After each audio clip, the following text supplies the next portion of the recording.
Hello and welcome to Black History Month 2019. Woot woot. Black History Month was founded by Carter G. Woodson, who was born on December 19th, 1875, and died on December 3rd of 1950. He actually started the observance as Negro History Week. And he started that in 1926. And then a full 50 years later, in 1976, within my lifetime, it kind of morphed into Black History Month as we know it now. He chose the month of February because it was the birth month of both Abraham Lincoln and Frederick Douglass. The purpose of Black History Month sometimes gets a little bit lost, I believe. And that's why I wanted to make this video, which I'm hoping will kind of spiral into a series of videos about Black history. But I think that this should be an opportunity to learn about the history of Black Americans, culture, language, to get a chance to see the successes and the victory kind of Black folk around the world. Black people have really been propagandized throughout the history of their presence in this culture after colonialism, shall I say. Because, yeah, Black people were here before colonialism. But since colonialism, our entire presence has been propagandized, and we've been sort of seen as subhuman, lazy, and unintelligent.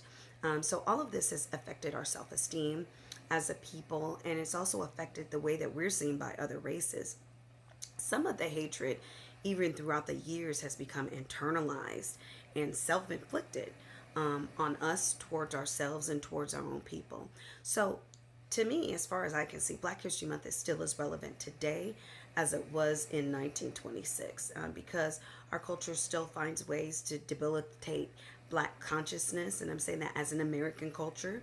And so in many ways, Black culture itself sometimes ends up inflicting self-hatred and not knowing, not understanding our greatness. That's the thing that I love getting into. The dynasties, the kings, the African mythology, like, that nobody knows about, because those types of information or sort of kept under the rug, shall we say. So anyway, I think on the ways that I see Black people experience sort of a slip in consciousness is that I've started hearing a lot of, they give us the shortest month of the year to celebrate Black history. And trust me, I'm all down for Black History 365. I'm way there. Like, it needs to be taught in school more than it is, and I've got my ideas on that. But I need to make it clear, there is no they that gave us Black History Month. It was created by Carter G. Woodson, a man who I have a lot of respect for, a man who authored over 30 books. And I just think this is more of the importance of Black people knowing our own culture and our own history, and also being able to share that with our greater American history, and beyond that, world history. So I'm really hoping I won't keep hearing they give us the shortest month of the year, because we have to really know how our history fits into American culture and how it affects the way that we interact internally with ourselves, with other Black people, with other races, and with other cultures of the world. So I think it also kind of begs the question, like, why? Why are these things regarding Black people still necessary? Is it really still necessary to have a Black History Month? Why are there still historically Black colleges and universities? Why are there still Black student unions on high school and college campuses? From what I see, there's definitely been an upsurge in racism in recent years, especially, well, shall I say overt racism. Overt racism can easily be identified. It's kind of like when somebody calls you the N-word, or there's a hate crime in which you know somebody was specifically targeted because of their race. It's written on their body, or something cruel is done to them, and it's very clear, like, there's no mistake that people are racist.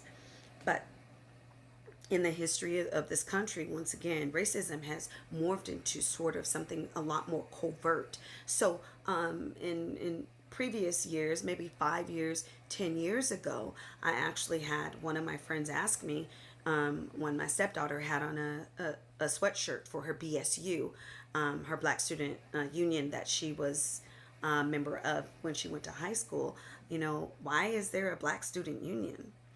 And rather than just kicking those questions to the curb as being ignorant or whatever else, I just think that we need more education. Covert racism is a lot harder to identify. It's kind of like when a person of color walks into a store and they get followed, or if a person is having an academic conversation and they're constantly being overlooked and their contributions aren't valued. It's a lot harder to prove and to detect covert racism.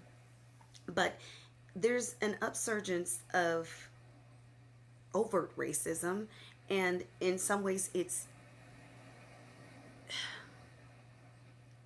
if we're not teaching our American citizens about the importance of Black history, then in some ways we can't fault them for not knowing and displaying clearly their ignorance.